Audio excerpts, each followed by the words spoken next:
Once again, the Oilers were pegged by many hockey experts to be a Stanley Cup contending team to start the season.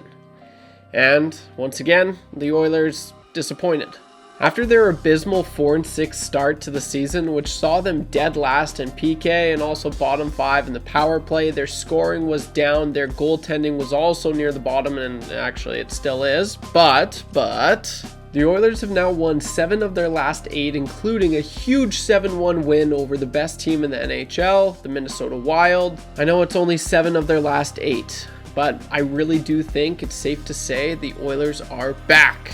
People keep asking if I'm back, and I haven't really had an answer. But now, yeah, I'm thinking I'm back. What is up, guys? Welcome back to the channel. Thank you for clicking on this video. I really appreciate it. In this video, I'm going to be talking about the Oilers' slow start, what has changed since then, why I think they're back, what they're doing differently from the start of the season, and everything in between. So, if you're new to the channel, we're on the road to 6K subs at the end of the year. If you could help me reach that would be awesome. We've got like 300 new subs in the last like 3 or 4 videos I've done, so that is amazing, guys. If you could keep up the support, it would really mean the world. Drop a comment down below. This is the question of the video. What do you think? What do you credit the success to the Oilers, play as of late? Is it the goaltending? Is it the special teams? Is it McDavid? Is it Draisaitl? Is it the second line? Drop a comment down below. I literally read or interact with every single comment that is inserted in the comment section down below. So, and I'm just curious. I want to hear your guys' thoughts. So there's no wrong answers. I just really want to know what you guys are thinking. And leave a like. It is the best way to show your support. And stay to the end of this video if you want to see how fast I can drink this water bottle. But with that out of the way, let's hop right back into this video.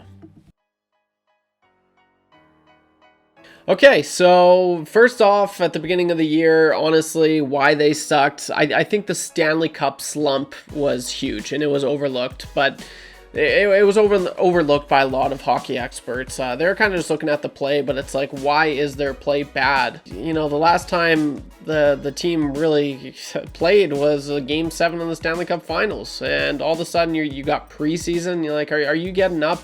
When you're that close, it just feels like you're starting all over again, and it's just... I mean, I can't imagine what that would feel like. So you're in Game 7 of the Stanley Cup Final. All of a sudden, 3 months go past, and then you're in a preseason game. Like, all for what? You're just like, oh, here we are back again. We came so close last year, but ultimately we failed, and you have to get up for these games. But it can't be an easy thing. So part of why they sucked at the beginning of the year is definitely the Stanley Cup slump, and usually this just happens with teams that usually win the cup, but I think you could say it's safe to say that goes for teams that win the cup and lose the cup, and the Oilers did just that. Not only that, it's a whole new team. You look at the players that they brought in and the players that they brought out. You lost Warren Foegele, you lost Ryan McLeod, you lost Cody Ceci, you lost Dylan Holloway, you lost Vincent Desharnais, you lost Philip Broberg, right? And so those were, integral parts to this team, some more than others, and I think that ultimately helped with the PK for sure. I don't know why the Oilers power play sucked this year. I think maybe it's the same thing, just the Stanley Cup slump. They're just,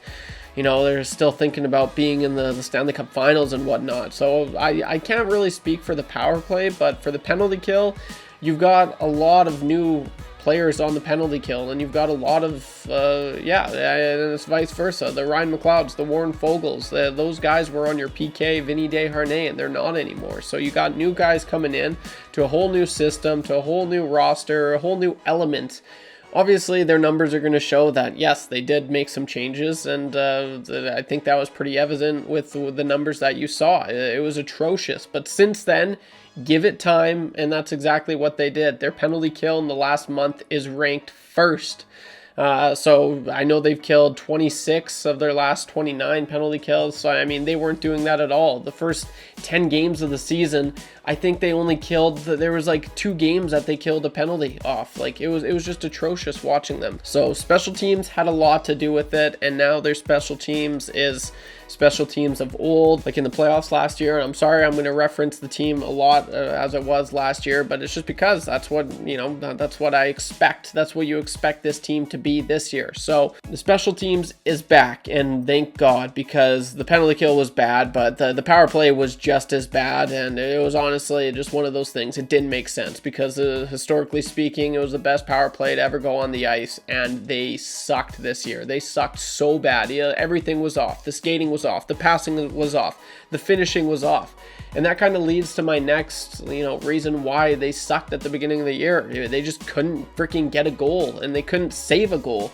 Stuart Skinner and Calvin Pickard's numbers were just terrible, and they were so bad that they're probably going to be in the bottom third of the league for the rest of the season just because how bad they were. Obviously, their numbers have gotten a little bit better, but they were just so bad that first few games. You just look at them and you're just like, you look at the numbers, you're like, how are these guys NHL goalies? But since then, I mean, I think it's Stuart Skinner. He's had a 930, above 930 or 900 save percentage his last, 7 out of his last 8 starts, something like that. It's really impressive, the numbers he's been able to put together. But then I just watched it tonight. Calvin Pickard was making freaking saves against Minnesota Wild, a really, really good team, a team that has just absolutely toyed with the Oilers over the years, no matter what team they have. Like, they didn't have Kirill Kaprizov 10 years ago, and they still destroyed them, and they have Kirill Kaprizov and Matt Boldy, Marco Rossi, all those guys now, and they still dummy them. And it's interesting because I think that's actually the turning point of the season. Was the last time they faced the Minnesota Wild, November 21st. It was a 5-3 loss, and the Oilers just looked terrible. But the next game, they came back with their best showing of the season by far. It was a 6-2 win over the New York Rangers, and that was kind of when they really got the ball rolling, and it followed in Utah. It followed in Colorado when they beat the Avalanche 4-1.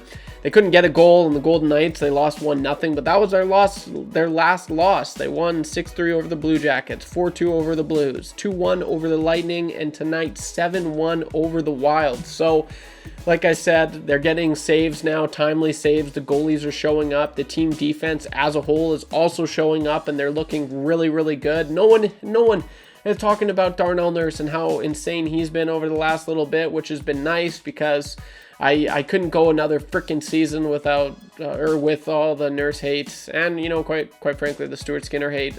I'm not gonna lie, I've always been on Stuart Skinner's case a little bit because I thought he deserved it, but right now he's playing really good, and so is Darnell Nurse, so that makes me happy. When those guys are playing good, it makes me good, because if you don't know, I talk on the radio, and having to talk about Stuart Skinner and Darnell Nurse every freaking day at my job, it just gets annoying. So it's nice, it's a breath of fresh air that they're playing good, and rightly so. They look so good tonight as well. I guess just for Darnell Nurse, he's looked awesome with Brett Kulak in the last 10 games, I want to say. So I labeled off quite a few reasons why the Oilers suck there. The Stanley Cup slump, the new team. They essentially have a new team. Well, I wouldn't say new, but they have a lot of new players on their team. You can technically call it a new team. The bad goaltending and special teams, and I wanted to just say bad luck in general. Like Nugent Hopkins to start the season, I think at the 20 game mark, he had 3 goals or 2 goals. That's just terrible. Just watching the games, they put up the graphics and the shooting percentages of some of these players. Like Nugent Hopkins was 6%. Zach Hyman was 7%. So they couldn't buy a goal. They couldn't buy a goal. It was tough to watch. But exactly what was going wrong for the Oilers at the beginning of the season is going right now. The team is scoring. They're finding their stride. The goaltending and special teams are awesome right now. And they got a freaking second line for the first time in forever. An actual consistent second line. Leon Draisaitl was dynamite tonight. And I haven't seen Leon play that good of a game in a while, since last year.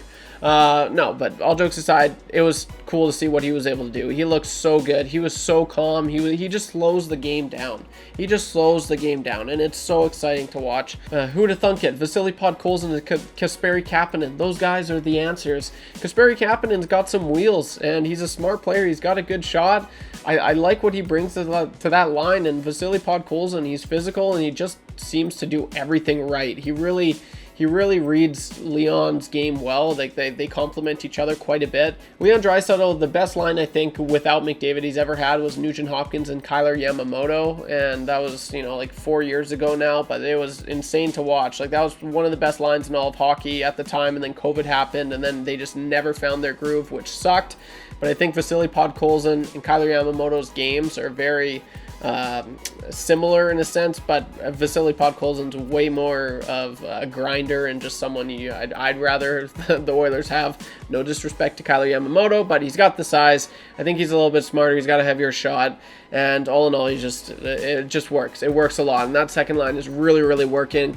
And you could see it today. Like, they had a great shift. As soon as that shift's done, it forced the Wild to have an icing. McDavid goes out there, goal. Like, it's crazy good. So it's exciting times. If you're an Oilers fan, you have to be pumped. And it's interesting what a few good weeks will do, because no longer is there talks about the Oilers needing a defenseman. I know we had Craig Button on our show like maybe 2 weeks ago, and he said the Oilers, I'm pretty sure if you're a hockey fan, you saw it. He said the Oilers are not skilled enough to be a Stanley Cup contender. Well, they certainly look like it now, and so it's interesting what 2 weeks can do for your team. But that's all I got for this video, guys. If you made it this far, I'm going to try and drink this as fast as I can.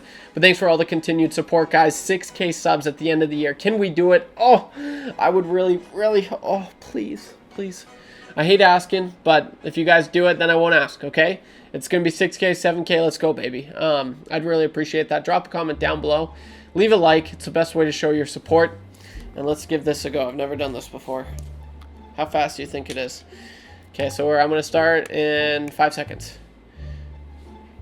3, 2, 1.